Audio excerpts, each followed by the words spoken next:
Welcome to Manhwa Recaps, spoilers ahead, watch out, and take care. The manhwa starts off explaining how magic is an amazing power, that people say is a trace left behind by God himself. Magic swordsmen are 1 in 1,000, mages are 1 in 10,000. For the first time in the Burial Empire, a gifted mage became emperor at a young age, which opened a prime era for mages. The first area we're introduced to is a prison cell. We see a man mocking someone saying there's nothing good about magic, as only inferior people use it. He tells the prisoner that he's helpless against magic restraints, and the man is his uncle named Ian. Ian replies saying, "Crony, you haven't changed at all." Crony asks what he means. Ian says there's something he would often tell him when he was younger. About how mages are rare, but most of them are peasant. And if people find out about it, it means he'll be kicked out, so he needs to hide it. But Ian understands now that he's older, that Crony told all of him this because he is envious of magic users. Crony smacks him, saying to shut up. Asking why it's important when he's standing over him, he steps on him saying he's now beneath him. And that he acts like he wants to die, so he has no choice. He says since they are family he'll make it nice and quick. A guard quickly runs into the room, telling Crony that there's a message from Duke Hillen. Crony clicks his tongue and gives Ian a nasty look, and tells the guard he's on his way. Ian says that this is how it ends for him, at the very least he's done what he could have. His life is going to end like this, but someone will remember him as the Emperor Ian Veroshin. Someone wakes him up calling for him, and we learn their name is Naum. Ian asks how he got in here. He says there is no time to explain. Ian says he became a mage and the Emperor, thanks to him, but now he just wants to give up. Naum asks if he remembers the separate building for magic next to the secondary palace, saying he used to hide there all the time, and he'd catch him crying. He was told Todd if he went to that building he would be given another chance. He doesn't know why it had to be there, but something like that he will have to figure out himself. He begins to cast magic on them. Ian asks what he's doing. Naum writes some of it in blood, and Ian tries to get him to undo it. Naum says it's too late, as he's already given his blood. Ian says this is forbidden magic. Crony quickly runs back in saying he knew he would try something, asking what the hell is going on here. Naum tells Ian to keep this in mind, that God doesn't give them problems without answers, and is beheaded by Crony, who says that's some bullshit. Ian is stunned by what he witnessed. Crony raises his sword saying that he prays he isn't born in the next life, and beheads him too. His life begins to flash before his eyes, as Naum's final words echo throughout his head. The clock begins to rewind, and he is face to face with his younger self. We're taken to a fancy estate, with someone yelling at Ian, asking if he can't walk, telling him to get up. Some people are laughing saying they took him in out of pity because his inferior mother, but there's nothing to like about him. Ian says his head hurts. The man asks them to watch their insults, as Sir Molan might hear it. The woman says it seems like he still thinks of him as his son, and the chubby kid says his mother is right. Ian wonders what's going on, saying his head hurts and they are being loud. He wonders where he is, and who these people are. He spots a mirror and asks who he is seeing in the mirror. The man tells Ian to behave properly, and not to embarrass him in front of Sir Molan, and that it'll go smoothly if the Emperor hears about this. Ian wonders if he means himself. Ian wonders if he means him and is confused. The man sighs, saying again with a stupid face, and pulls out a document. He shows him the Emperor's edict, saying he didn't show him since he's illiterate, but he should look at it at least. Ian is confused since he hasn't given an edict any time recently, but is shocked to see that the date is over 98 years ago. Chubby takes the paper asking why he's pretending like he can read. The father says that they put in a lot of effort to bring him here, so stop fooling around and behave properly. Some maids overhear this, saying that this will be the first time Ian is experiencing this, and they wonder if there will be another incident. Ian looks at the clock, saying he isn't familiar with the Emperor of this year, and he's not even familiar with the face in the mirror. He says it's definitely a result of Naum's space-time magic. It jumps us to another part of the building. There is a steak and Ian is munching on it. While his family is confused, Ian says that after all the prison food it looks like he got too used to eating without dignity. Molan tells Ian that his dining etiquette is admirable. The father says that he's too kind, but tells Molan he hopes he speaks to the Emperor for them. Molan says that philosophy is hot these days, asking what Ian's thoughts are, but decides he should ask young Master Chell since he's the eldest son. He asks Chell his favorite philosopher. Chell is dumbfounded, because he is just dumb. He nervously sweats, and Ian says that he must be trying to determine the education standards of the household. Ian says he enjoys Philin. Molan is surprised he reads Philin. Says if you study his humanistic ideology you can read and understand it, which is ideal for the path of a monarch. Molan says that to think he'd know of Philin's philosophy when it just begun to spread really shows how high their standards are. The father says he's speaking too highly of them. Molan says that since his son is so intelligent, even the barbarians in the East would welcome him. Ian says he must be talking about the Heavenly Warrior clan. There's only one area on the border where the Empire and the Heavenly Warrior clan intersects. It is the Brock territory.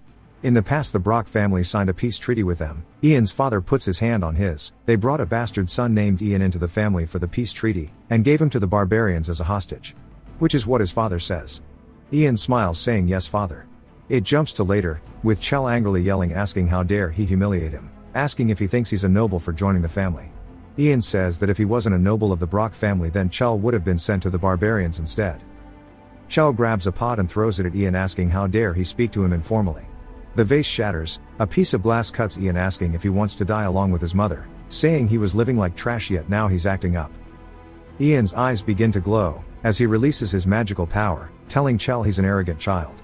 Chell falls to the floor, and looks up in fear. Ian says he should know the weight of his words, and he can survive with a shorter tongue. So he needs to watch himself before he cuts it off. Chell cowers yelling not to get any closer. A door opens, and Ian turns to see Molan saying he's brought some refreshments. But he sees Ian's magical aura. Molan is speechless, and the father asks him what's wrong. The mother walks in too. To see Chell on the floor, asking what's going on. Chell stutters trying to tell him. Ian walks beside him saying he told him to be careful around vases, and calls Chell his older brother, offering to help him up. The father yells for a maid named Hannah to quickly take Ian to his room. She tells Ian he should go to his chambers. As Ian leaves he overhears the father asking Chell why he's so clumsy. Molan definitely saw what happened, but didn't say anything. Outside of the main chambers, we see Ian's small room. He says this shit is bleak. Hanan asks if he has the letter from his mother. He asks what she means. She says he cried every day asking her to send a letter since she can't leave. Ian says this pitiful boy was imprisoned and unable to run away. He tells her he won't cry anymore. She then asks for her pay. He asks what she means. She says that she has 5 younger siblings. They can only eat if he gives her food. He asks if she means from his meals, and she says yes, but at least for today. He thinks about it, saying sure but he has a condition, and to help him later when he asks too. She says of course, and thanks him while looking happy. He closes the door and sighs, saying this is a pain. Space-time magic is supposed to bring one back to when it was cast, but somehow he got sent way too far back and is in a different body. If he wants answers he needs to go to the Ministry of Magic. He has to get there at all costs. Inside of Ian's room, he's practicing his magic. Saying he's glad he can use it, since it's rare that he got a body that has the ability to. But coincidentally his name is Ian just like his. He says there's definitely more to this. Hannah tells him she's brought his meal, and he says she can leave it there. He opens his door and sees the aftermath of her taking some of his meal, saying she took a big chunk. But says this is still too little food, and he recalls the banquet with Molan, and he remembers they didn't have gula at the feast. It's a plant that has a lot of nutrients and is a staple food of burial. Other than the seed being poisonous, it was treated as a weed. But it won't be treated as food for another 50 years. If he were to spread his knowledge about gula it would be possible to erase the burial's history of famine. Later in the day he's talking to his father, who is telling him about a feast in a few days, saying other aides from the Central will be attending. Ian says he'll make sure not to cause trouble. He says that's good, and that his mother sent him something. He hands him a bag, saying there's some coins and a letter inside, and he can ask his tutor to read it aloud for him. He says depending on how he does he'll let him see his mother's face before training. A butler enters calling for the Margrave. He stands up and exits the room.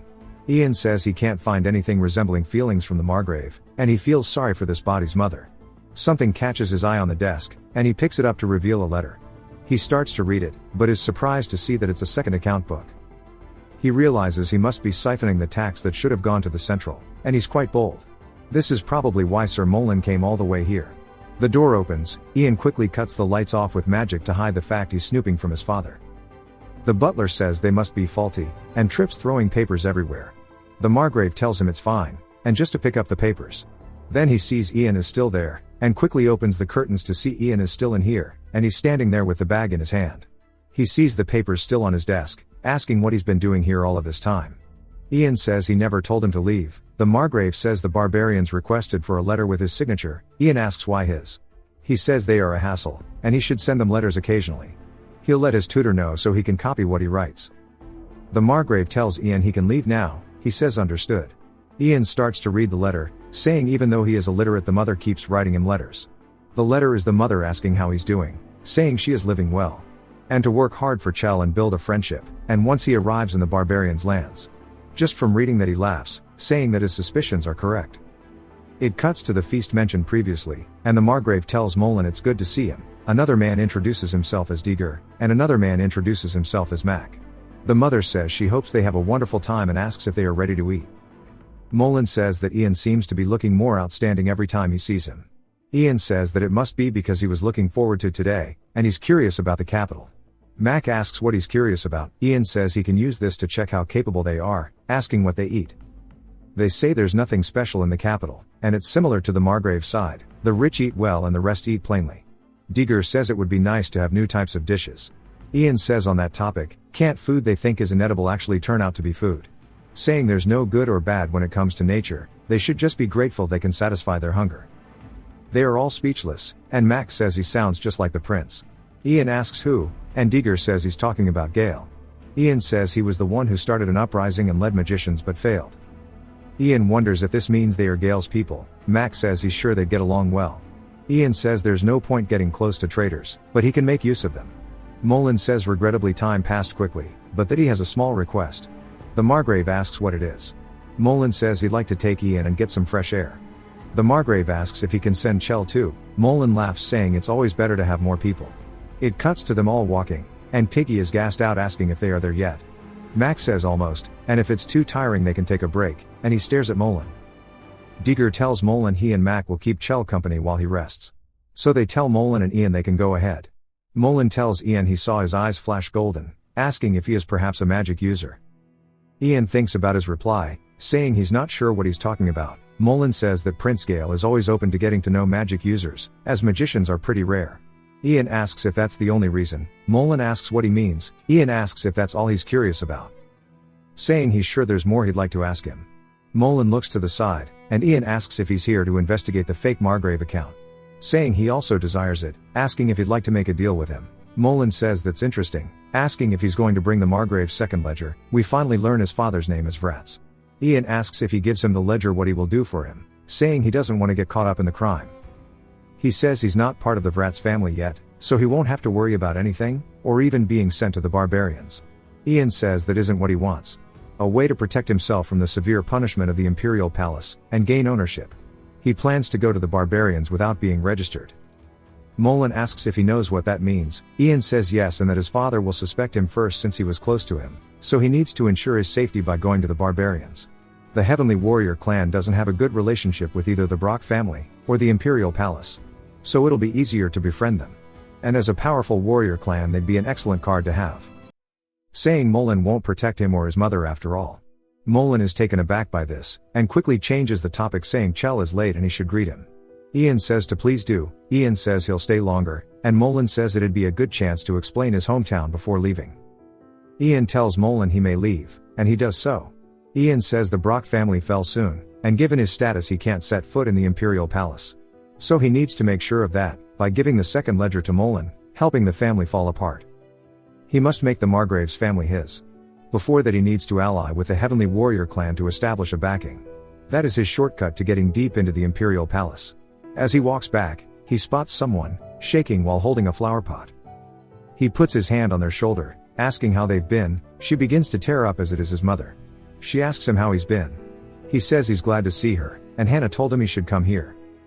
Hannah told his mother where he would be, and how she's so energetic. He says that he's been well, and he received the things she sent him. He tells her he's sorry that he hasn't been in touch more often. He asks her if she sent all of this gold. She says there's no way she'd have that much. He tells her she should take it then, and she should leave. He'll tell Hannah to tell her more of the details. She begins to shake, saying something is going on, isn't it? Saying if he wants to run from the Margraves household then run, and just sending him here has been painful. She cries saying if it's too hard then to run. He tells her not to worry, his eyes begin to glow. She tells him that he won't run away, and to promise to respect his wishes. Molen and the rest arrive, and he says it's time to go. He tells his mother to get some gula seeds, and to take care until they meet again. She hands him the flower pot, saying it's the flower pot he used to care for. He picks it up and smiles, thanking her for bringing it to him. The next day Ian is telling Chell he noticed they are both not in good shape. He says Chell got permission quickly and he's the best. Chell quickly asks why they are starting to train today. Ian says it's just the first day so it'll probably be light. And he's sure the captain will adjust it as he sees fit. The captain seems drunk as his face is flushed, and he stumbles over asking Chell why he's here. Chell says he wanted to check out the training grounds. The captain asks why, saying he's never shown up before. Chell says he's the successor, he can visit as he likes. He says he's a bit chubby, and wants to train a bit, and he should be able to defend himself when his guard is shit-faced. The captain says whatever, asking him to follow him around. He shows him around where the training ground is, along with where they sleep for some reason. We hear a whipping sound, and we see people being punished. Chell asks who they are. The captain says they are orphans. The captain laughs, saying if Ian wasn't lucky he'd be there too. Ian asks Chell if that's true. Chell tells the captain Theo to stop doing that. Ian tunes them out and he realizes that the other orphans are gassed out, but he sees one of them isn't even tired.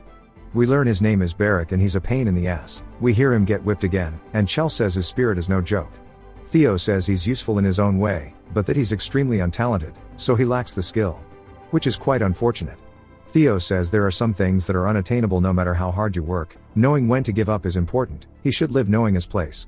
He says all of this while staring at Ian. Ian says since it looks like training is over they should call everyone over and rest in the shade. Saying he empathizes with Barrack, since he would have been there if he was unlucky. He approaches Barrack asking if he can stand up. Barrack asks who he is. Ian introduces himself. Barrack tells him to get lost. Ian says that's rude, and that he isn't thinking straight so he'll overlook this. He raises his head, but Barrack shakes his head saying to go and leave him alone. Ian starts to pour water infused with mana onto him, saying sometimes people show rejection when their bodies come into contact with mana. So he wonders how Barrack will react to it. It might have been faint, but he felt something. The energy of a magic swordsman. Barrack smacks the canteen out of his hands, asking what the hell he put in the water. Ian says nothing, and it looks like he's regained his energy so he'll take his leave. Barrack sits up saying now that he thinks about it he feels energized. He calls out to Ian who just walks away. Ian writes a letter to his mother saying he's doing well, and not to worry. He hopes she stays healthy until he returns, then he starts to write some of his favorite lyrics. He asks his professor if this is correct, and he says yes he is doing well. Ian thanks him, he says it wasn't much of a hassle anyways. Ian says he looks busy, asking if there's an important appointment. He says yes, asking if it's that noticeable. Ian says he seems different than usual. He tells the tutor he heard that he graduated from Varial University in the capital. He asks if he has any acquaintances, saying if it's too awkward he doesn't have to answer. He says the question is quite sudden, and quickly leaves the room. Ian spots him drop a piece of paper that is on the climate change in the Great Desert. The next day we see Chell running, asking how long he has to keep this up. Theo says 40 minutes to go. He tells them to keep running. While they are running Ian hears them yelling at Barrack.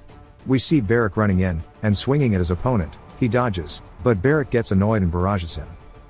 The guy blocks it, and says he's pissing him off, knocking Barrack into a wall.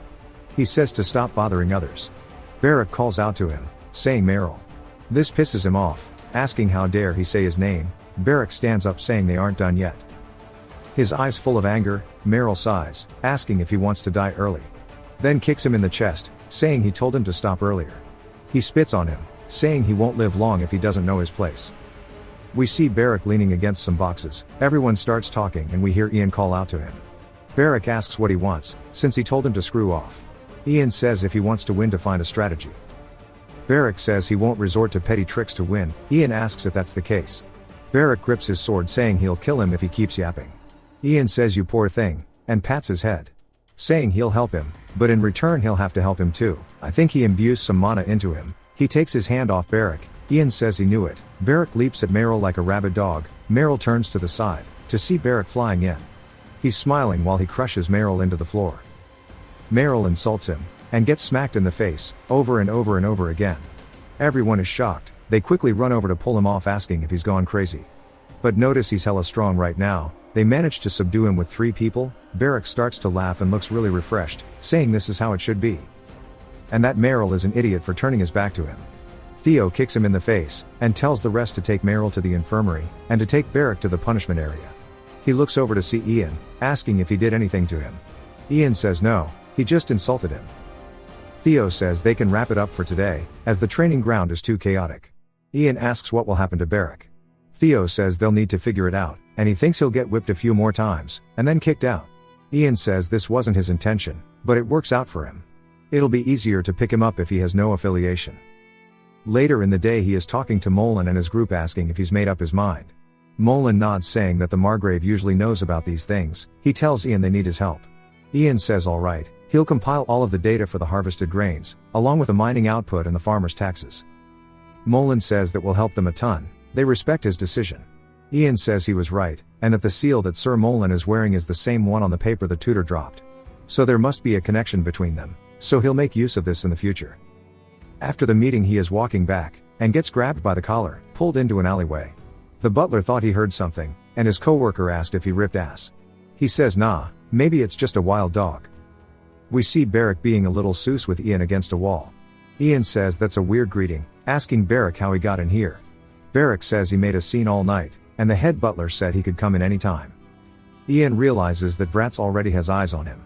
He asks Beric what he wants. Beric asks if he drugged him, saying every time he's met him his body has felt off. And he better speak up, as he doesn't want to fight with cheap methods. Ian says that his brain is low-key smooth. He says the water he gave him wasn't his, but from the supplies, and he only put his hand on his head.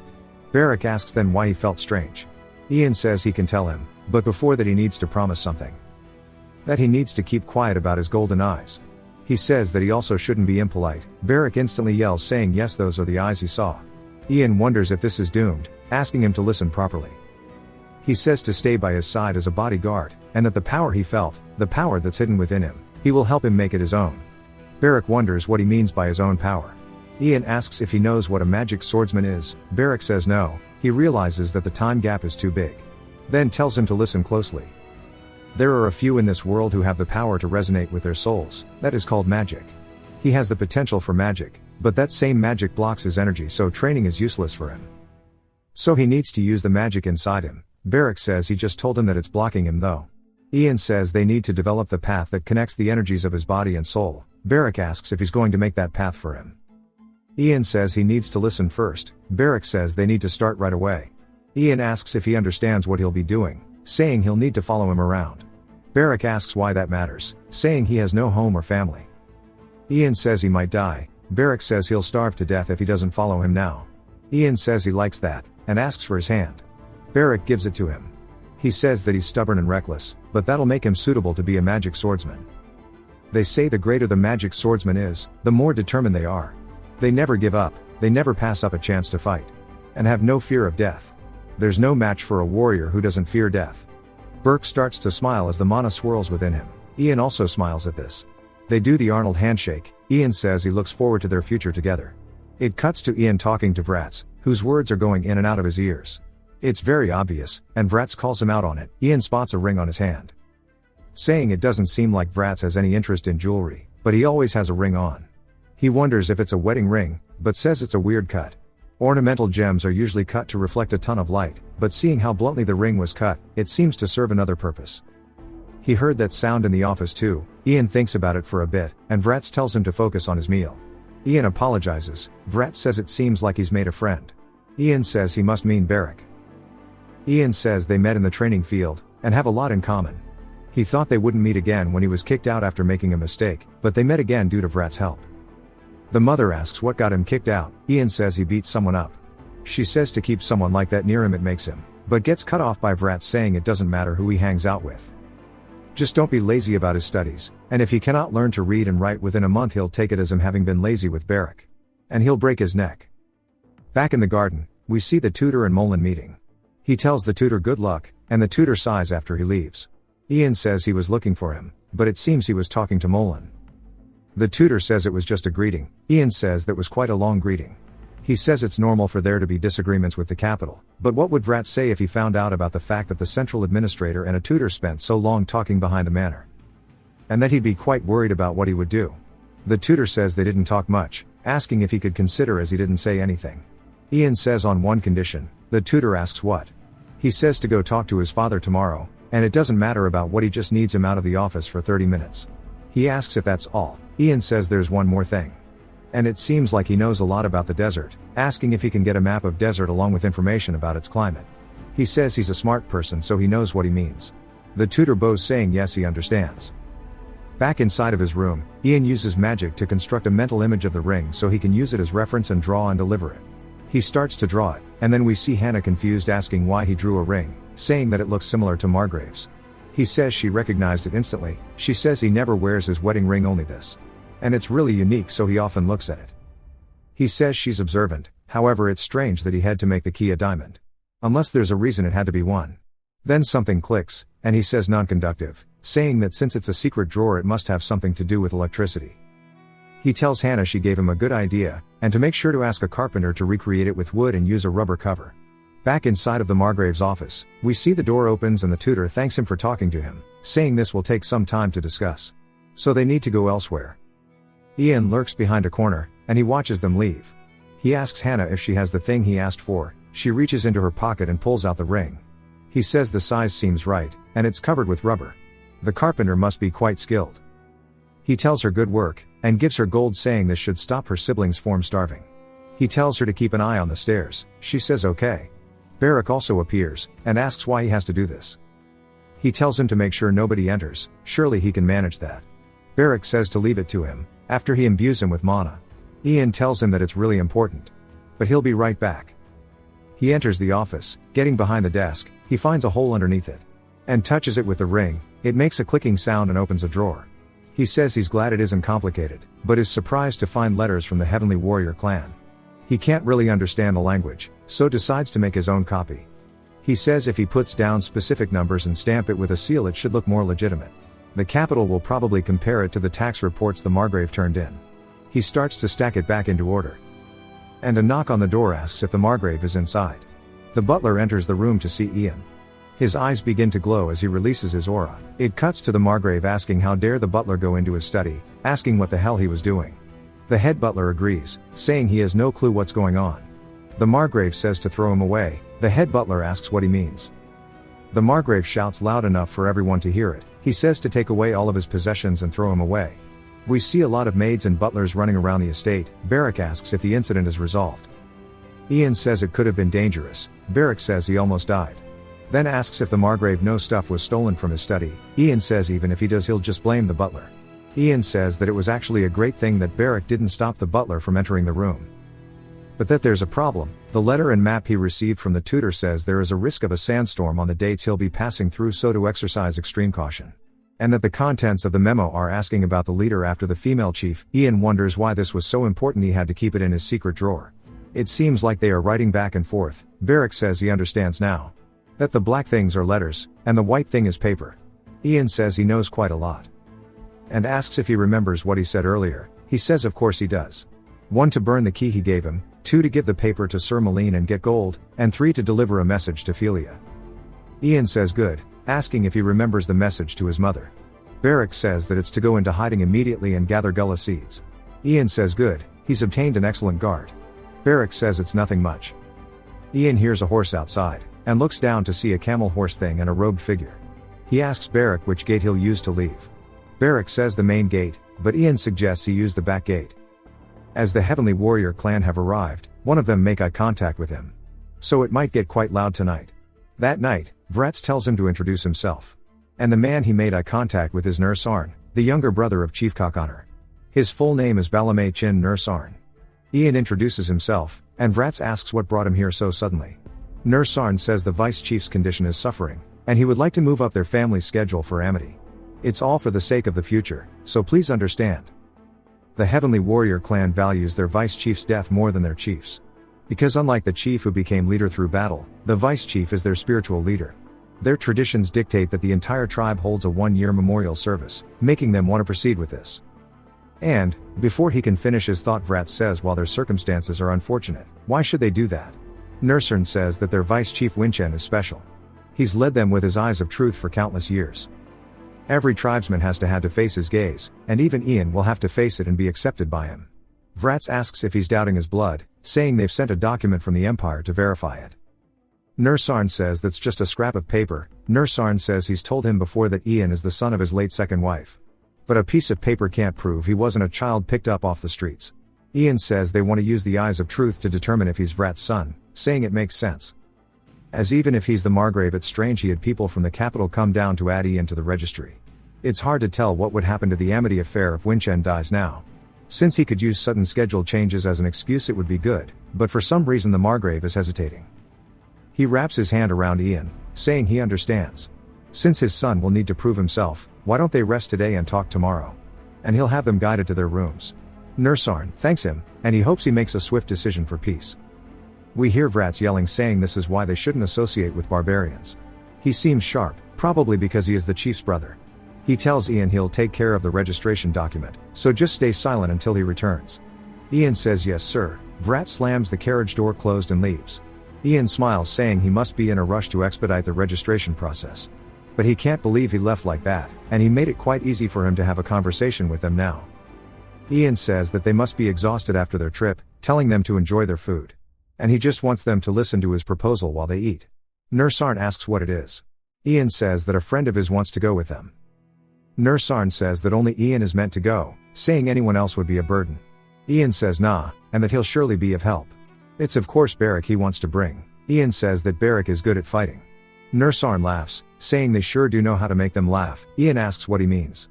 Nursarn says to them he is nothing more than a freeloader, that wants them to babysit 2 kids who have no poison resistance, nor can they survive without water in the desert. Ian says he knows what they are worried about, but they will really be of help. They'll be helpful in combat, and that he isn't smart. But they don't need to worry and they'll be fine in the desert. Nursarn says that he will think about if he is able to fight against the heavenly warriors and win. Outside of the estate, a woman asks why it had to be her. Saying this is why being the youngest sucks. Her name is Sue and she says they've got 5 minutes. Beric asks if he's meant to fight someone so small. He says they called it a competition, but there's nobody watching. Ian says not to let his guard down, and if he underestimates her since she looks weak he'll get hurt. Ian says they aren't watching since they are unmatched in power. Beric spots Nursarn watching from a window, and Ian tells him his nickname is the God of Death. Beric asks if they are being looked down on since he's watching so far away. Ian says to calm down, and to focus on winning. Ian begins to imbue him with mana. Saying to listen carefully, he'll tell him how to win. A bit later, she asks if they are ready yet. Sue says that it will only take 5 minutes. If he knocks her down in that time she'll acknowledge him. Beric says that's more than enough, and starts to put his hair up. Telling her not to cry after being beaten. He dashes forward, and goes in for a punch. Sue says the one crying will be him, and she quickly moves behind him. He turns to face her, but is too late. He goes for another swing and she asks where he's swinging at. Saying he wasn't even close. She puts her hand on the ground, kicking him in the face. He grits his teeth to withstand it, and manages to keep his balance. She says that if he's this slow he is just going to get beaten up during the entire 5 minutes. Beric asks why she's yapping so much, saying there's still a lot of time their fight continues. Ian watching says that's expected. Beric is just being bodied. She does a barrage of punches, and he blocks them while looking for an opening. He sees her smiling, and she goes for a big kick. As she's in the air, Ian casts magic telling Beric now is the time. Beric looks ready. He catches her kick, which surprises her. He says caught you, and asks her how she likes it now, as he puts her on the floor. She says to get off, and he says this means he won. And if this was a real fight she'd be dead. He tells her not to feel bad, while rubbing stuff on her face. Ian says that this is why they sent her out, so there'd be no bloodshed. He tells her to go admit they won, and he'll erase the mark. Or she can live the rest of her life with it on. She looks angry, but agrees saying to get this pig off her. Poor Beric caught astray. Ian looks up, telling him to get off her. As Nursarn is watching, Ian smiles saying their negotiation is finished now. Back inside the room Nursarn says he said it was a sparring session, but to play such tricks. It feels like an insult. Ian says he's sorry he feels that way, but isn't it better than her leaving with wounds on her face? Nursarn asks if he's mocking him. Ian asks if that's what he thinks. He says to look at Sue's face, what would have happened if she were beaten instead? Nursarn stares, then smiles while laughing loudly. He says that was bold, and that they've lost. He says he'll permit Beric to go with them. Ian thanks him. Sue asks if he's happy now, saying to get this shit off her face. Beric asks if she's mad. The next day it's Nursarn meeting with Vratz again. Nursarn says that their clan would like to express their gratitude for him understanding. Vratz says to tell Winchen he is wishing him good fortune. Nursarn says Damasha, which is like a goodbye in their language. A week later on the day of the peace ceremony. Hannah hugs Ian saying she wishes he returns safely. She cries saying that Ellen wants to make him food for his birthday, so please come back. And to take care of his body. He tells her to listen carefully. If possible he'd like her to stop working after he leaves. She asks what he means. He says that he knows it'll be hard, but it's advantageous for her.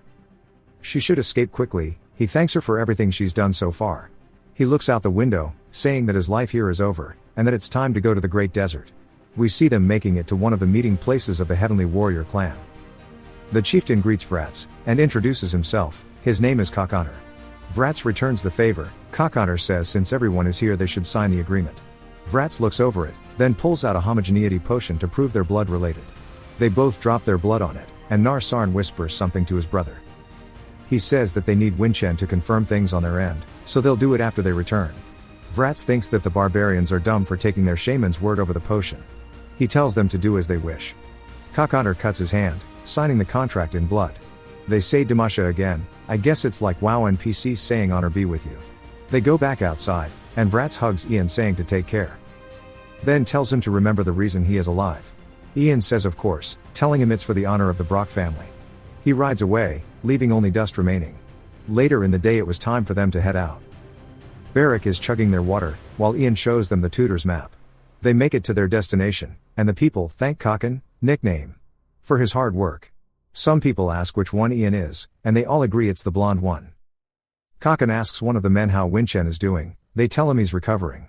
Cocken says that's good, and tells Ian to follow him. Ian does so, and they head into a room filled with smoke. Cocken leans by the bed, and tells Winchen that this is Ian, who is here due to the Brock agreement. Cocken helps her Seachup, and she starts mumble rapping. He tells her that shit was fire, and tells Ian it'd be hard for him to understand due to her dialect. She says that she will confirm if he is suitable, and to get close to her. Ian approaches the bed, she grabs his hand.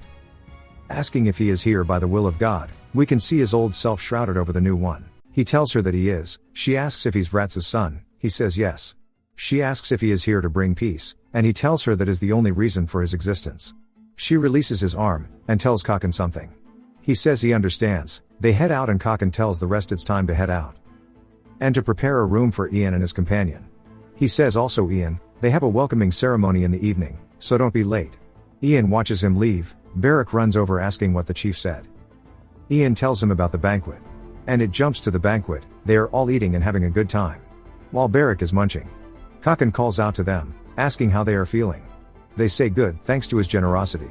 Cocken says the map Ian brought is incredible, and everything about him is something that Vrats prepared for their heavenly warrior clan, so they plan to use it all. Ian tells them that's the plan. Cocken says Vrats raised a good son. Ian sees him smoking gurut leaves. He says he's heard the tribe's warriors use them as stimulants. They might have a strong effect on ordinary soldiers. And that Vrats' plan must be to get close to them. He recalls the pouch his mother apparently gave him. And how she apparently asked for him to get gurut seeds. The handwriting was too neat, and that it was his father trying to get him to sneak him some. Cocken tells Ian that he is warning him now, to not have any interest in the gurut leaves.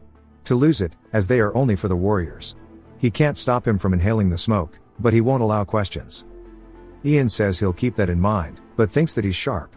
But if he uses it well, he could get rid of the contract between the Brack family and the Heavenly Warrior clan. He looks over at one of the tribesmen. He asks Sue who that is. We learn his name is Bumat. He is Nersam's cousin. He's in charge of food. Ian wonders why he is staring at him. Someone runs into the room, and tells Cocken it's an emergency. They whisper to Cocken, and they both leave the banquet. Sue says that Winchen must be convulsing again. She says the person who was with Cocken is a doctor.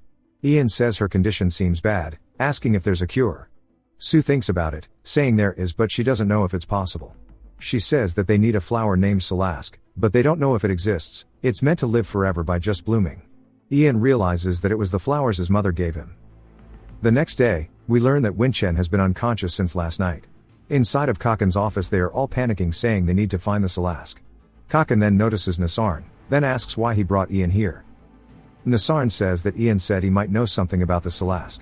They look like they don't believe it. Cocken says even if that's the case, this is no place for him to get involved with.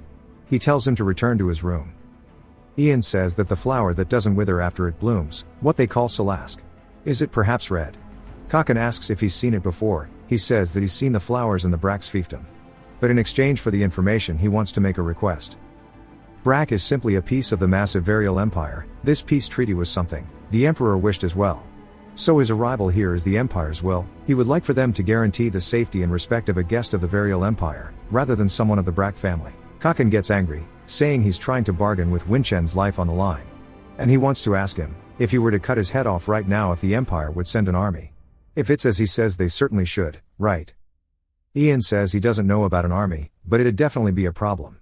The imperial mentality has been passed down to him. Though his body is related to Vrats, his mind if of the imperial family.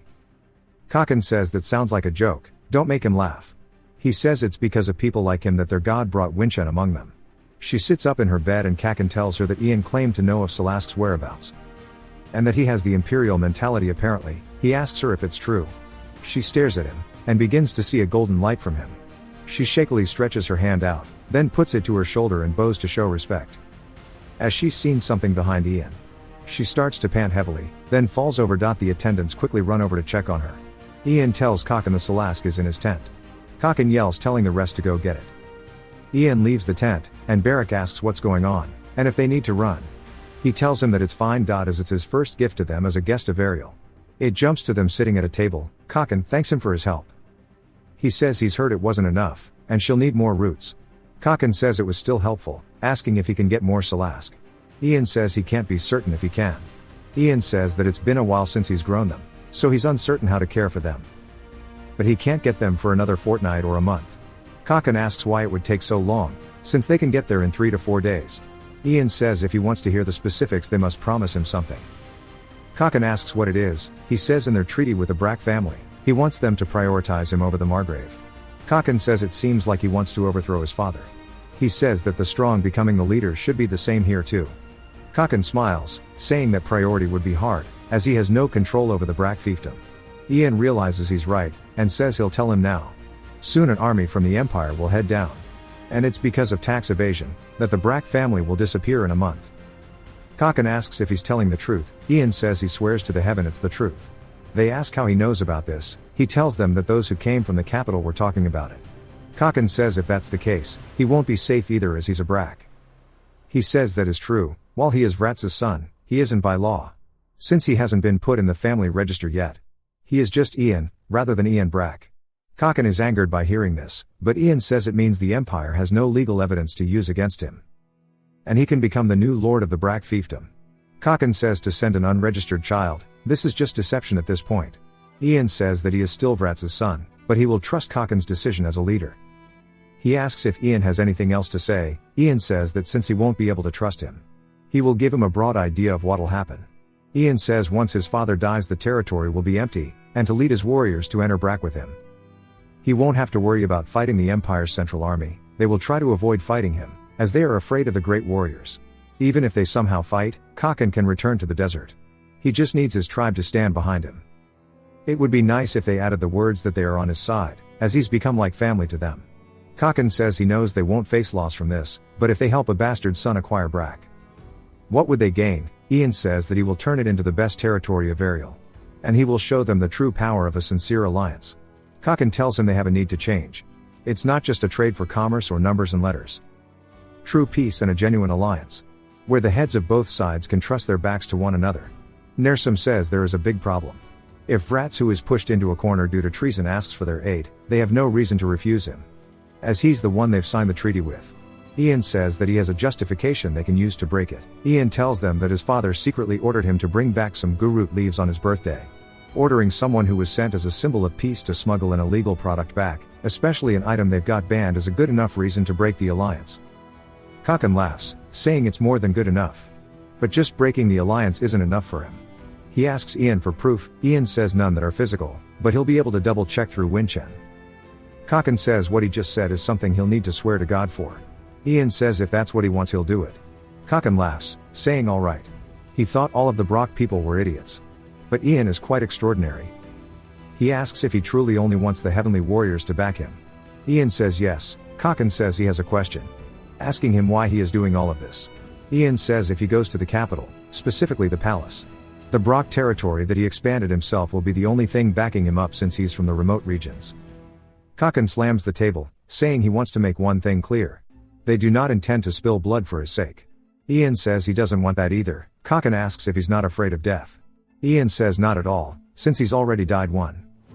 Kakan smiles, saying that he likes his determination. They shake hands. As Ian goes to leave, Kakan asks if him going to the capital has anything to do with the Emperor's current state of mind. Ian smiles while leaving. Other tribesmen see Ian and are surprised he isn't dead. Ian looks around and sees Sue. He asks if she can help them if she has the time. She starts to panic, asking with what. He says he wants her to train Beric. She looks happy. We hear them scraping, and she is flaming Beric the entire time. He tries to attack her, but she says that he's too slow. Ian watches them train, and asks Beric if he's okay. Beric says not to talk to him. Ian watches, saying this is peaceful. He was going to work slowly to bring the Heavenly Warrior clan to his side, but things took care of themselves thanks to the Salask. It's been a while since he was able to rest like this. However, if he thinks about the past, he doesn't feel too good. It jumps to him talking to Winchen, saying he heard she wanted to see him. He says she looks better than the last time he saw her. He's glad she is feeling better. Kakan translates for her. She says that she called him here, and wanted to continue the conversation from last time. Ian says everything he told Kakan was the truth, and he swears on the heavens. He says there are some things he hasn't mentioned, but they aren't related to the Heavenly Warrior clan. She tells him that God said to change everything about him. He asks what she means. She continues saying that even if it may be his entire existence. Ian looks up, saying it must have been a divine message. The Heavenly Warriors clan doesn't take oracles through a temple like the Empire, but through their shaman. Winchen. The change everything about him comment must be it. He says unexpected things happen with him in the desert. A girl approaches him with a basket of fruit, saying to try these. He thanks her, but she says it's nothing. She says it's thanks to him that Winchen started to feel better. They are even preparing a banquet to welcome him. She says that he's their savior. And once he's rested enough, he needs to meet with Kakan and Winchen. He says alright, he'll be there soon, as they are almost done training. She says she'll let them know, then reaches into her pocket, saying she found this when replotting the Salask. She pulls out a necklace, saying that it's his right. He wonders what it could be, saying it's his first time seeing a gem even as a prince. He wonders why a bastard son was growing Salask, and why it was hidden inside of the pot. He thinks that the original Ian didn't know, since if he did he probably would have sold it. And the fact that it was in the soil means that the one who placed it was the one who planted the Salask. He wonders if he was asked by someone to take care of the flower. There's just not enough information to figure it all out right now. So he just has to wait for more info. He just hopes it won't set back his plans. Beric asks him what he's doing. He says nothing, asking if he's done getting bodied by Sue. Beric says nah, it was a tie. Ian says yeah, sure, and it's time to go. Ian decides later in the negotiations to ask them to teach Beric more about being a great warrior. Since he wants to be stronger, he has a long way to go, but it's good since everything is going pretty well. So he should focus on his tasks. We hear loud sounds coming from the Margraves' house, as a butler bursts into Vrat's office. He tells the butler to leave him alone when he does paperwork, asking why it's so loud today. Then he is told that the Imperial investigation team has come. He yells, and we see the Imperial investigation team enter the estate. We're introduced to the head of the team, Bertie Erica. She looks up to see Vrat's running down the stairs. She asks him if he is the Margrave. He says yes. She introduces herself, saying that she was dispatched here to do a tax evasion investigation and she will be diligent about her investigation. Vrat grabs onto the railing, yelling that this is an insult to him. He says that he's defending against the barbarians for them out of loyalty to the Varial Empire, yet they suspect him of treason. She pulls out a paper saying that the seal on this paper is the Brock seal, saying that there needs to be an investigation. He sweats nervously, asking what this is. She says that this is a nice place, and she'll be managing it for now. Everyone including the Lord would be wise to cooperate. She tells her team to start from the top. They all start to round up the butlers and maids to question them. Vrat says that Erica knows exactly where his office is. She investigated the manor before coming here. He wonders if Malene is the one behind all of this. But how did he get his hands on his seal? He wonders if someone helped him from the manor. He'd like to ask the butler, but he's still not waking up. Then he recalls Malene being close to Ian. He gets angry, and shouts his name, since he must be the one behind this. A messenger of Vrat's enters the desert. Kakan is told that the Brock fiefdom is asking for assistance. The messenger says yes, as he is being accused of treason, and it's unjust. Kakan asks why they plan to resist with force, asking where the proof is that they aren't committing treason. If it is proven as treason, it would mean they'd make the Empire enemies. The messenger says that the proof of it is Ian's life. According to the Margrave, that proof of his innocence will come with the death of his beloved son. Kakan starts to laugh at this. The messenger is confused. Kakan says they'll follow him soon. The messenger asks what they'll do about Ian. Kakan says whatever he wants. Regardless of whether he is the symbol of the peace treaty, they don't want to dirty their hands with the blood of one who spent time in the desert. The messenger says the Margrave understands that, and he'll be the one to deal with it. Kakan smiles, saying alright. Later Ian enters Kakan's tent. Kakan then tells him that the messenger from Vrat's is here to kill him. Ian says he expected this. The messenger asks Kakan why he's treating Ian with so much respect. Kakan says that if he wishes to kill Ian, he is giving him a chance right now. The messenger thinks that this is hella weird. Ian is still relaxed even after hearing that, and the chief is acting like he knew he'd be here. He grits his teeth. saying that something must have happened. But their intentions aren't relevant. He draws his sword saying he needs to do his job and return. Beric meets him blocking his sword's path. The messenger is surprised. Ian tells him if he'd like to take his head he would need to take care of Beric first. He smiles, telling the messenger he will be waiting. Ian says there's a limit to training, since he can't practice against killing intent. So if he faces someone skilled and hostile, he will be able to obtain a higher level of swordsmanship. Ian and Kakan watch from the side. The tribesmen start to chant Beric on saying he's got this. He tells them to quit yapping. They comment how since his mouth is working so well he must be in good form. Some of the other ones tell the messenger, or well, a knight I guess, to take his ego down. Beric tells him to go easy on him, as he'll be going all out. The knight says that's a vulgar attitude. Beric charges in, saying that's his charm. The knight asks him why he's attacking him like a mad dog. Beric says that's a compliment. The knight sees a chance, and elbows Beric in the chest, with enough force to cause him to spit up blood. Beric falls to the floor, and the knight kicks him. Ian and Kakan don't seem concerned. The knight goes to attack Beric, who grabs a handful of sand, then throws it into the knight's eyes. The knight quickly gets it out of his eyes, but is too late as Beric hits him in the face. The knight says that's annoying, and tightens the grip on his sword. He says every minute counts here, and he has no time to waste fighting a brat. But he realizes Beric is more stubborn than he expected. They both charge at one another. We see blood as one of them has been injured. Beric has been stabbed in the side. The knight says that he is skilled, but this is the end.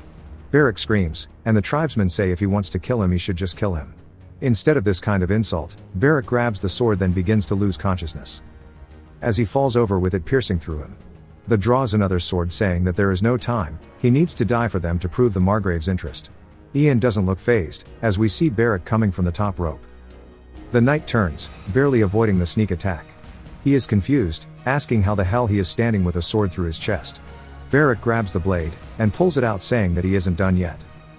The knight grabs another blade saying he is annoying. Beric begins to be imbued with mana, as he is resolved to die while fighting. They clash swords. The knight blocks 2 attacks from Beric, then knocks him away. Beric leaps off the ground again. Ian says one must be ready to burn everything, even if that is their own life, to achieve a higher level.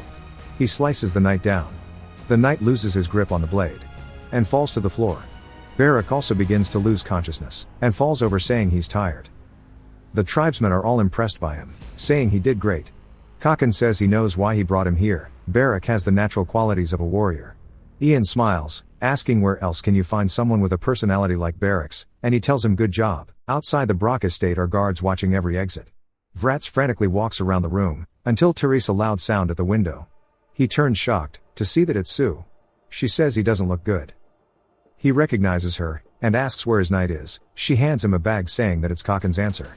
She asks what he said, and tries to confirm if Ian is dead. But she leaves without answering, and he shouts. He looks at the bag worried, and begins to read the paper. Kakan tells him he's confirmed that they tried to break their promise, by sending an unregistered bastard son to them. He starts to shake in anger, as the mother opens the box, and feels disgusted by what she sees. He finishes the note with Kakan saying due to the Gurut leaf thing as well he is breaking their treaty. The mother falls to the floor screaming, as we see the knight's head roll out of the bag. Vrats gets pissed, and yells that he'll kill them. There's also some books there too on the floor, but it might have come from the table.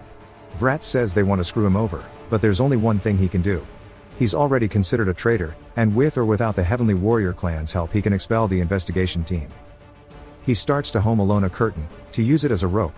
He tells his wife and Chell to go down and hide in the hidden warehouse. The mother asks what he'll do. He tells her to shut up and do as he says. They do so, and he says the timing is important, before the Central Army arrives. He needs to take care of Erica's team. He starts to burn down the office, and a man bursts into Erica's room saying something big is going on. He tells her that Vrats burned down his house and escaped. She says he's definitely just shortened his life. She tells her subordinate to inform the troops from the Central Army and the rest can go with her. She tells them to search every corner of the manor, and it's okay to kill him. She grits her teeth, saying when everything is over the manor would be hers, so how dare he burn it down. The investigation team keep bringing buckets of sand trying to fight the fire, as the butlers and maids scream asking for help. Erica sees this and one of them asks her what they should do now. She thinks for a second, then says they would die with Vrats anyway, and to put the fire out just a bit, if they still have energy then find Vrats instead. She tells everyone to fan out and find him quickly, and we see that she looks determined. It cuts to Vrats riding on his horse. He says right before being locked in his room for investigation, He used the butlers to send messages. One was to the Heavenly Warrior clan, and the other was to the first Prince Margrave. And there was one more. We hear Vrats yelling the name Theo, but nobody appears. He wonders if they ran already. Then he calls out for Vrats, and appears from behind some bushes. Theo asks if he's okay, and if the Heavenly Warrior clan will help them. He says no, they betrayed him. They just need to hold on until Margrave replies. He says they need to reclaim the manor before the reinforcements arrive. He says if it's just the investigation team they can fight them off. Since the Brock soldiers are well trained and specifically trained to fight the Heavenly Warrior clan. The soldiers all kneel saying they understood. Theo says if they win this battle he'll end up with the authority over their military power. Vrats raises his sword into the air, saying that it's time to reclaim their lives. We see a hawk, or well, I'm not a bird guy. A bird flying overhead, and it flies back perching on someone's hand. It's shown that it's none other than Sue watching over the fire. It cuts again back to Barrack being treated inside of the infirmary. The doctor says they need to get more medicine, so keep an eye on him. When the doctor leaves, Kakan is waiting outside. He asks how long it'll take for Barrack to heal. She sighs, saying it'll take a few months. Since that was a wound which would have instantly killed an ordinary person. But because of his stubborn personality he is holding on. Kakan says Ian must feel hopeless, since Barrack is his only warrior. Ian overhears this, and says not at all.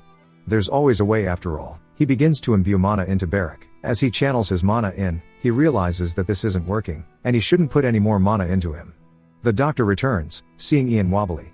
She asks if he is okay, he says he's fine. She tells him to wait a minute and she'll check on him after making sure Barrack is okay. But she sees him just snoring away, and asks who the hell he is. He tells her his name, and she says that isn't what she meant. She says his condition wasn't one to improve this quickly, and that this is crazy. Kakan starts to burn some leaves, saying he'd have brought more if he knew Ian was in a bad state too. Ian asks what he's burning. Kakan puts it in his mouth, saying it's the gurut leaf, it's how they avoid death. Ian asks if it'll be effective on Barrack. Kakan says he's not sure they'll be the first outsiders to have it. Ian thanks him while chewing on it, and is impressed he shared it. Kakan tells him that Sue reported back that what Ian said was accurate. Vrats is gathering his troops, but there's no report on the Central Army right now. Ian says he needs to find out the size of the Central Army, and the investigation team. It's necessary for predicting the overall situation of the battle and preparing countermeasures. Kakan takes the leaf from his mouth, saying that he needs to rest now since they have a few days. He begins to burn the leaf, and Ian begins to feel sleepy. The doctor sees him on the nod, then catches him and puts him in the bed beside Barrack. Now they slumped out. That night Ian wakes up, to see Barrack still sleeping. But he feels a presence behind the door. Ian grabs the blade saying they were acting favorable to him, but now he feels murderous intent behind him. The door opens, and a masked figure attacks Ian. It knocks the weapon out of his hands. The figure grabs Ian by the throat. The masked person says he should have stayed in a corner like the mongrel he is, asking why he dared to plot something. They ask if he realizes how bad things are going due to him and Barrack, and calls the Empire's bastards are useless. Just like his father Vrats. They go to attack him saying it's not too late to die. Ian uses magic and grabs onto their arm. An explosion ensues. They quickly wonder what that sound was. They realize it came from Ian's room. We see Kakan being told about the attack. They make it to his room and they ask him what happened. He says he doesn't know either, and he suddenly tried to kill him. Kakan tells his men to take care of Ian, and to confirm the attacker's identity. Kakan then wonders how Ian even subdued them, along with the explosion. They take off the mask and are surprised. The man tells Kakan to look and we see it's none other than Bummat. Kakan says he'll interrogate him tomorrow. The next day we see him get sand thrown on him. Kakan asks if he's come to his senses. He opens his eyes, to see them all watching. Bummat asks him to release him. But Kakan quickly cuts him off, asking if he attacked Ian this morning. Bummat can see on his face he is dead serious. He grits his teeth saying he won't make excuses and if you consider him family to just cut his arm off. But that Kakan needs to watch out for Ian, as he uses a strange power. His eyes turn golden and he created an explosion. He tries to tell him he's suspicious. Ian says he's trying to avoid the answer. Since Winchen can easily find out if he lied, so he's trying to hide answering. Ian asks Kakan if he can have a word. He says yes. Ian says he heard him mention Vrats, and he called the suggestion he made to Kakan an evil plot, so he must have colluded with Vrats. Ian then realizes something, and it's about the letter mentioning who will inherit the chiefess's position. Bummat looks surprised. Ian then asks if he was the one who sent it to Vrats. Then he recalls more about it, asking if maybe Bummat was the one trying to harm Winchen. Bummat sticks his tongue out, then bites it off in front of them all. They quickly go over and try to stop the bleeding. Ian says he heard he was in charge of food. Maybe he might be why Winchen's condition worsened. He might have been offered the position of chief for eliminating her, and Vrats might have tried to help that come to fruition. Kakan stands up, asking where Winchen is. They say she's in her residence. Kakan grabs Bumat by his head, telling the rest not to let anyone into Winchen's room unless he tells them so, and he drags Bumat away. Inside of a room we hear him screaming in pain, and after a bit nothing but silence. Kakan opens the door covered in blood, telling them all to throw the corpse out and arrest Bumat's family. They say yes. He walks over to Ian, and asks if the explosion from Bumat's assault was his doing. Ian says yes, and that's just how it ended up. Kakan says he's heard the Empire called people like him magicians. Ian says he had no intention of lying, and he'll tell him the truth after returning to the Varial Empire. It would be difficult for him to understand now, since the time and environment they've been living in is too different. Kakan thinks about it, saying they need to alter the plan a little. Ian asks how so, and he says he was going to simply support him until they returned to Brox and he developed a foothold. But they dared to deceive him under the pretense of peace. They also tried to kill Winchen, so their clan will now claim Vrats's head. Ian nods, saying he understands. However, the investigation team won't give him a chance, since he was branded a traitor. But if he manages to obtain the Brock domain, he will help according to the clan's will. Kakan says they need to help him either way. Ian says he is the one requesting help. Kakan agrees to it, and says Damasha while sticking his hand out. Ian says okay, and they fist bump with him saying Damasha.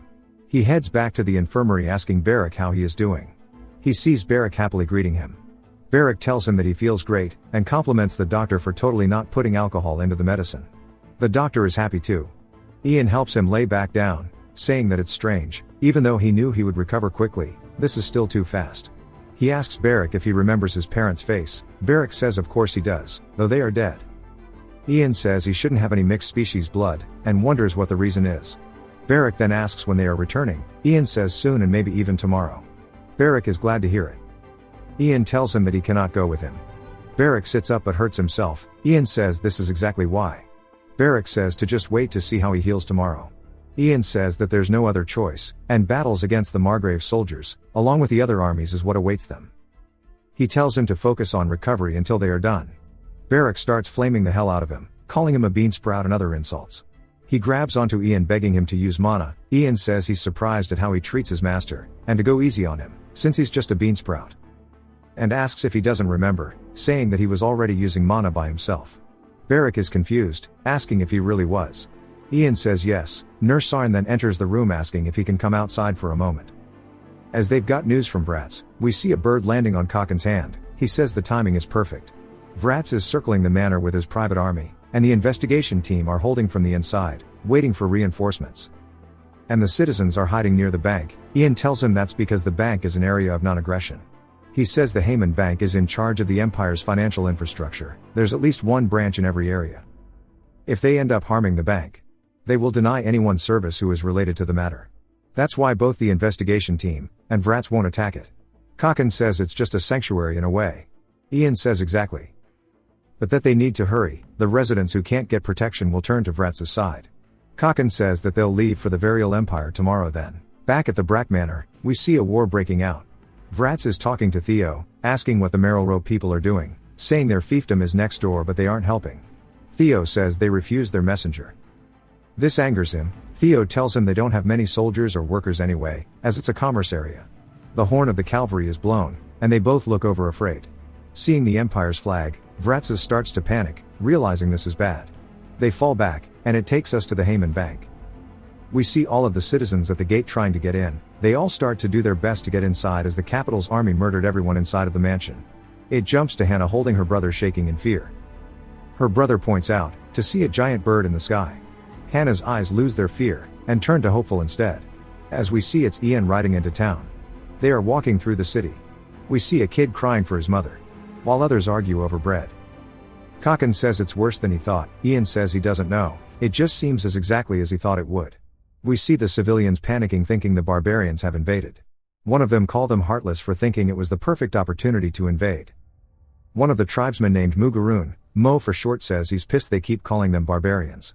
A child stumbles beside Kakan's camel horse and looks up to see him. Kakan tells everyone else to be wary of the child while riding there cushily. The boy is surprised. Ian stretches his hand out toward him saying to stand up as the ground is cold. A man sees his, and quickly runs over since it's his child. He is surprised to see Ian, and says that he was the stable manager of the mansion. Ian says he sees and it's been a while. The man then asks what he's doing here. They start to chat for a while and other civilians walk forward asking if he knows him. The manager tell them that it's Ian, and they recognize him, but ask what he said. The stable manager says that he said the Heavenly Warrior clan was here to help them.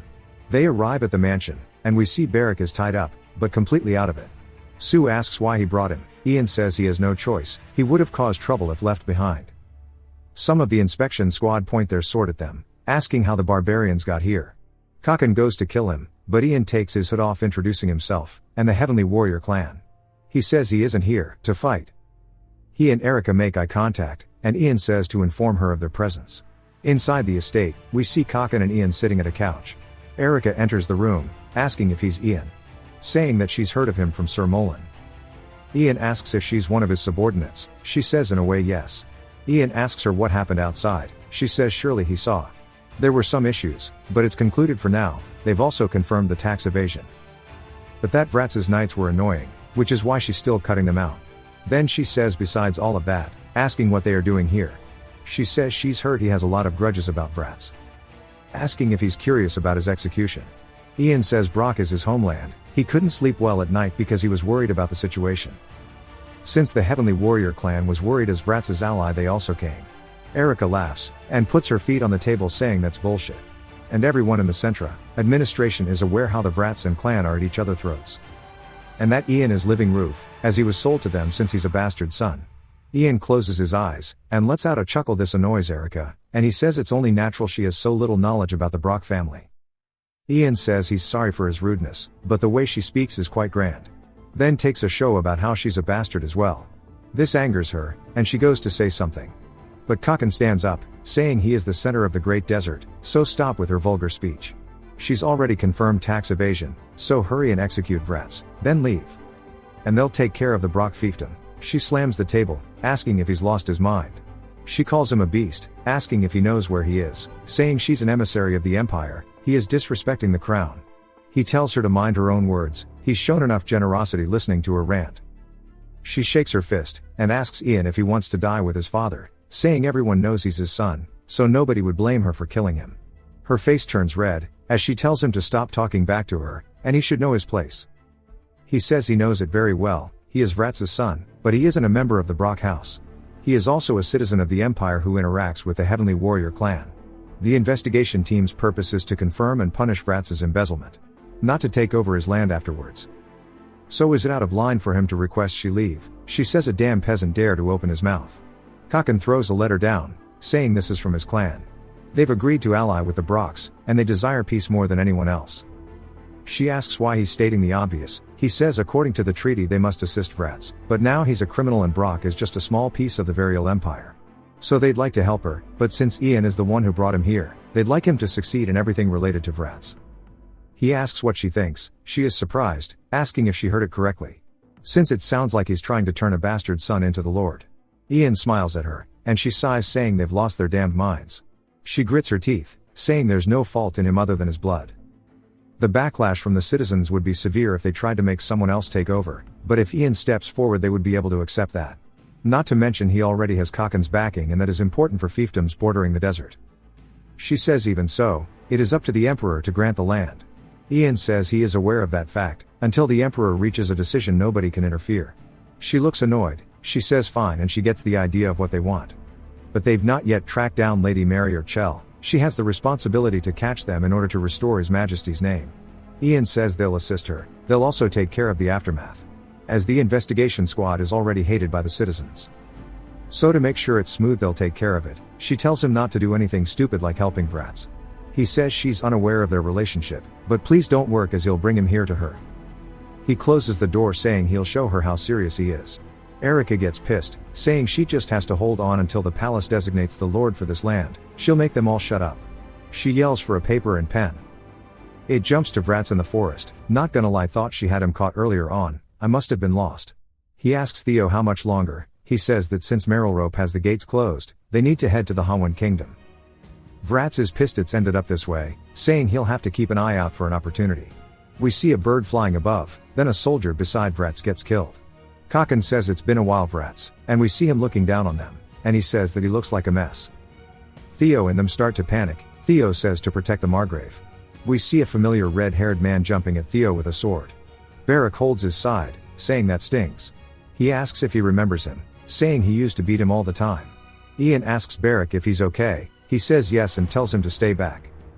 Ian smiles at his father, saying that he's back. Vrat starts to get pissed and yells at him.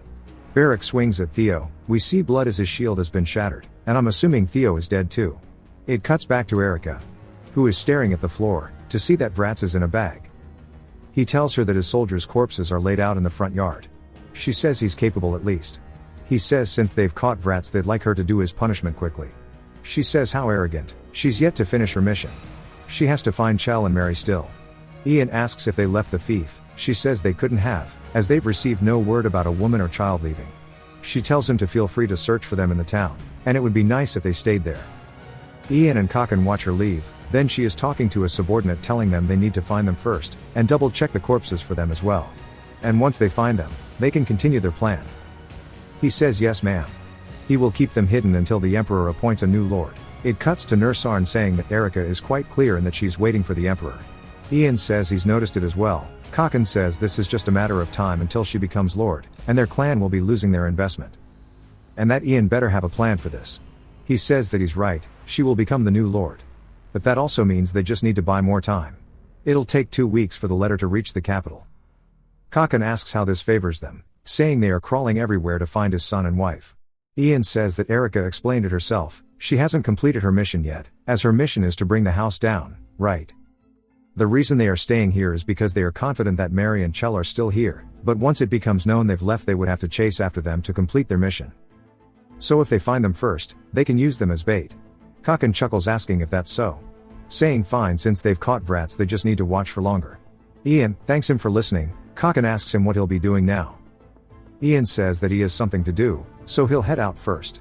He promised to meet up with Beric after he finished his chores, so why don't Kakan and the others rest for now? Ian says they might be in the manor still, as the darkest place is under the lamp after all. It's a saying, the problem is that most of them who have any clues are dead. But at times like this it's best he goes himself. We see Beric yelling for him, he looks over to see him waving. He says he did what he asked him to. He's confirmed that his mother is doing well in the forest, and he says she seems relaxed. He tells him to be quieter about it. Beric says nobody is listening anyways, then asks why they are in the slums. He says yes, he's here to meet Hannah. He tells him to take the leak. Beric says okay, but asks why he has to do it. We see Beric asking around trying to find out where Hannah is staying, and after a bit they go up some stairs. Ian enters the room to hear Hannah talking to her little brother.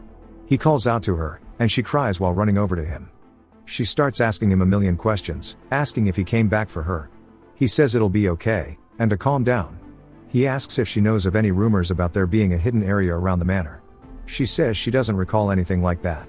He says that's troublesome if only the head butler was alive. She is surprised, asking if he's dead. Ian says yes, apparently he fled toward the wrong border while running. Merylrope recovered his corpse. He asks her what's wrong. She says she had to apologize to him, as she borrowed something from him while leaving. They realize she yoinked it. They say surely others suspected her of stealing it as she left. She says she borrowed it. But Mary was really sensitive and lashed them every day. He asks why Mary. She says she was assigned to her, but she doesn't know the specifics. He must have been stressed. Some marks appeared on her arms and legs, but anyways she pulls out what she borrowed. Saying only when she opened it she found letters and drawings, but didn't feel good about it, as it felt like stealing memories. She asks if she can bury it at the butler's funeral. Beric goes to open it, but Ian tries to stop him, since a lot of it will spill out, and that's exactly what happens. One of them catches eye, and Beric says to hand it back. But Ian says to hold on, as the manor looks weird from the image. Beric asks how so. Ian explains how usually they don't include every detail in paintings like this. But yet they included this random tree. Ian says that maybe this is the secret. Inside of it we see Chell and Mary. He tells her he's hungry, and she says to eat some jerky then. He asks her how long they have to live like this. He tells her to wait a bit longer, there will be an opening soon. She says even if they need to run for the rest of their lives, her parents in Fontal will help them. So they should remain here for as long as possible till the heat is gone. The door opens and they both seem worried. The candle blows out, and she begins to cry hoping it's Vrat's. Ian calls out to them, saying so this is where they were. Sue is also there saying that this is a crazy hidey hole. Mary charges at Ian with her knife, but Sue blocks her. then pins her against the wall. She screams saying it hurts, asking why she is doing this. Then starts to flame them for being commoners. Ian says he knew she'd be sensitive, but this is worse than he thought. He tells Sue to let her go, and for Shul to get Nurse Arn and Kakan. Mary starts to repeatedly tell Ian to die. Ian tells her to stop now, as the investigation team is still in the manor. If she gets caught she'll be executed. Chell asks if he'll be saving them. Ian says he looks sickly, and says there's nothing he can do since father is already caught. But asks them to leave with the warriors. He asks Mary where she can run off to. She says to Fontrol. He says that's north and it would take 2 weeks if they went around Marilope. She asks why they have to do that. He says they closed the gates and killed their butler. She is surprised, saying there's no way that bitch would do that. She starts to panic, saying she needs to visit the main house, then they can go to Marilope. He asks if she's lost her mind. She starts to tell him that if Vratz is alive they just need to wait for the Empire to answer, they can't chase them out. He says if she doesn't shut up he will gag her. He wonders if she doesn't understand, saying she won't stop spouting nonsense. On the outside of the hole we see Kakan asking Ian if they were down there. He says yes and they just need to let them out at dawn. He says okay, and tells his men to take care of it. He tells them to follow them as far as they can and when they are far enough to dispose of them, making sure nobody can see them. Ian says he'll see how long the Imperial Army will stay in the countryside. One of Erica's subordinates enters saying that they found Mary and Chell. There are 4 of them, and they split into 2 groups after making it past the gate, fleeing to the north. She thinks about, saying that Marilope won't get involved. But that Mary's family is in Fontrol, right? They say yes. She says to send a letter there. They ask her how many men to send there, and she thinks about it, saying to think carefully. This could be a distraction, they might have more soldiers on standby. And if they leave the manor the damned barbarians will take over.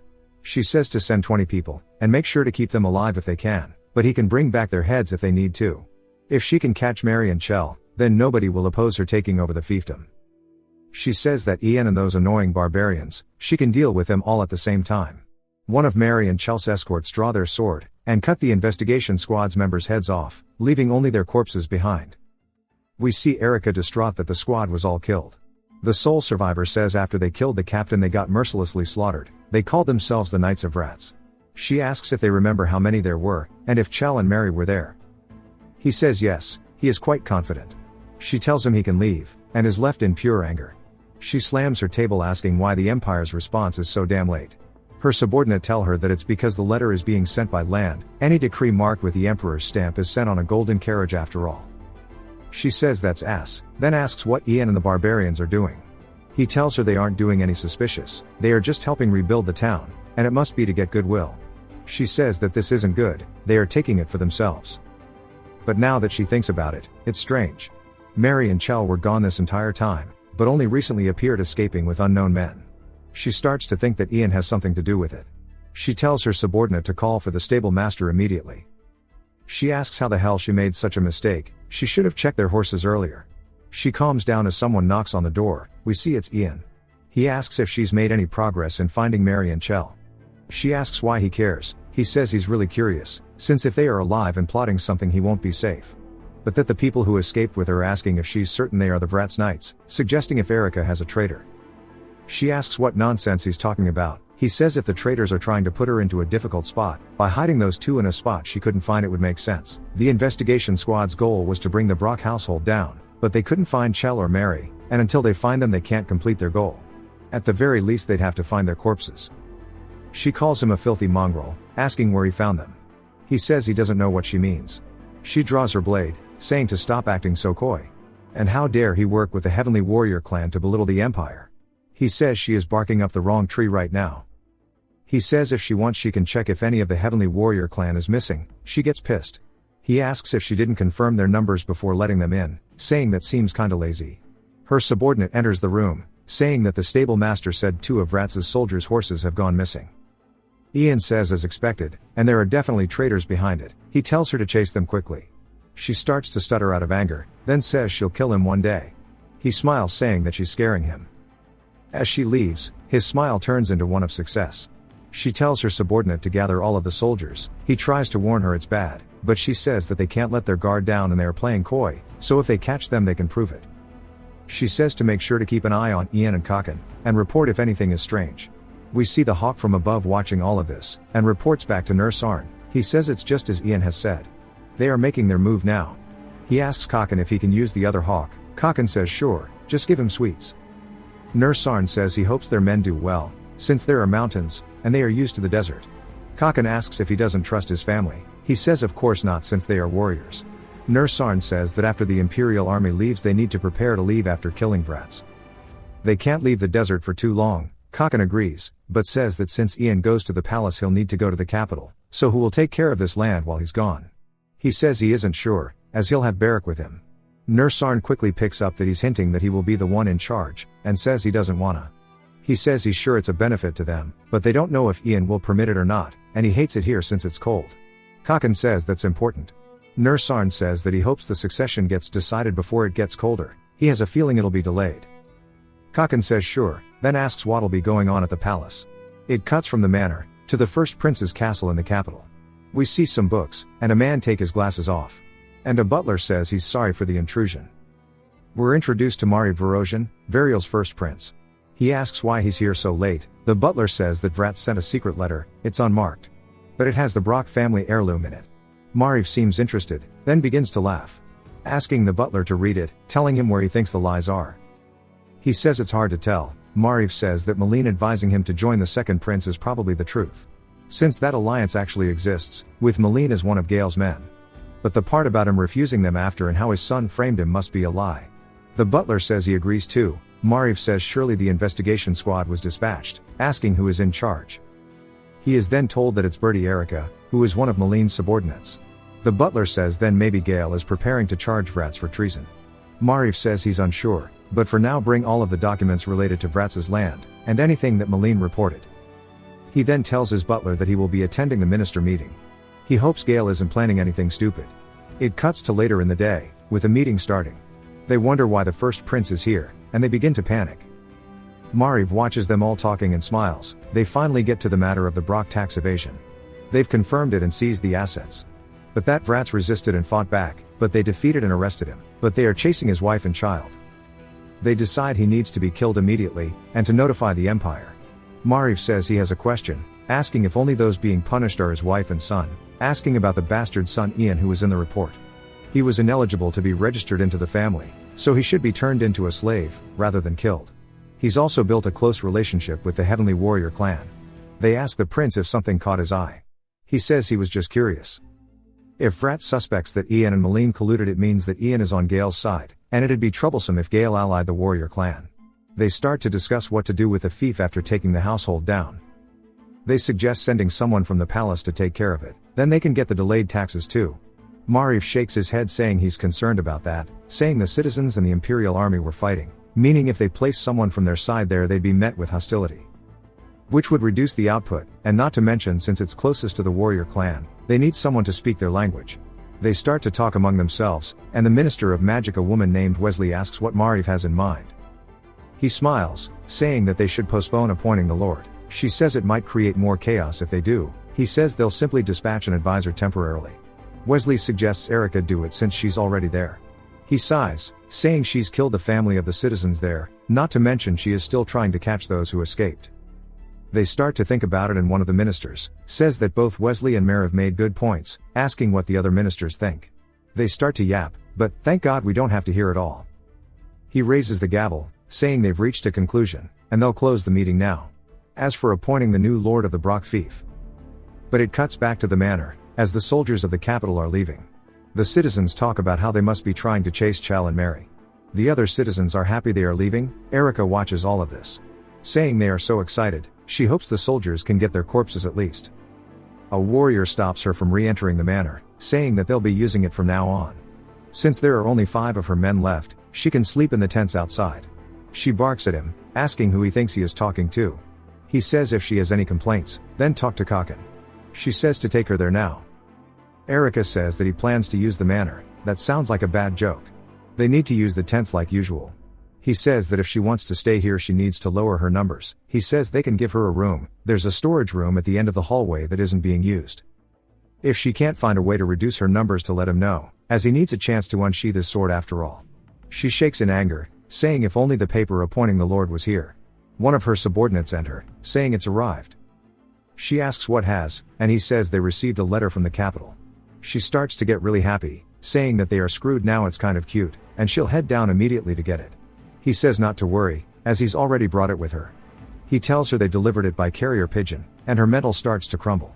Ian laughs at her, and he keeps laughing while she is completely frozen up. Kakan doesn't understand. Her subordinate asks if he made a mistake. A bit later we see she's told them the contents.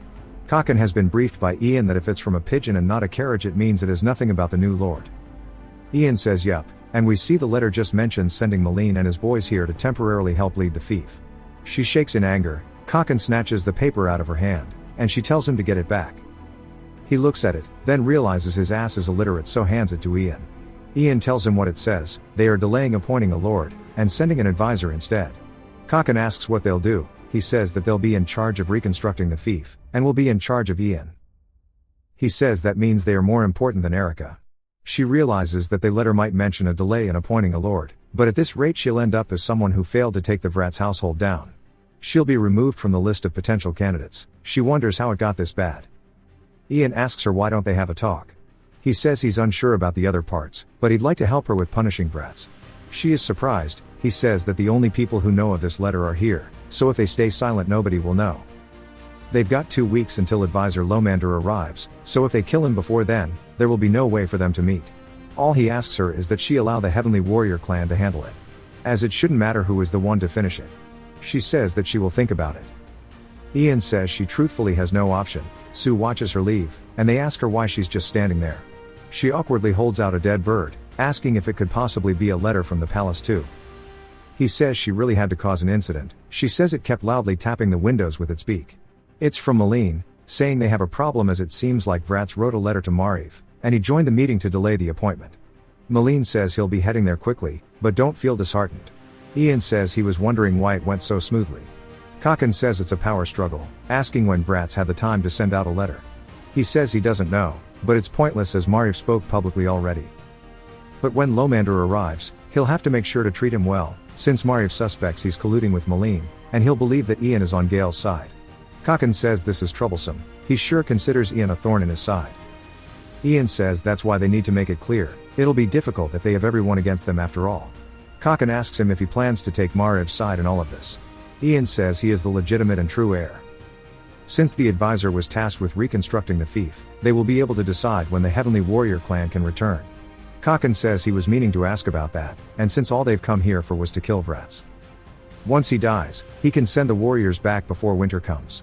Ian says okay. Kakan then says that Ian going to the capital and having to take the title will be through his own ability, saying he surely knows this. Ian says he does. He doesn't need to worry. In the early morning a few days later, a hawk brought news that Mary and Chell had been dealt with, and Vrat's execution ceremony was planned. If you've watched till the end, comment, broccoli, to let me know. Subscribe for more videos like this, leave a like or a comment to help the channel out. Thanks for watching.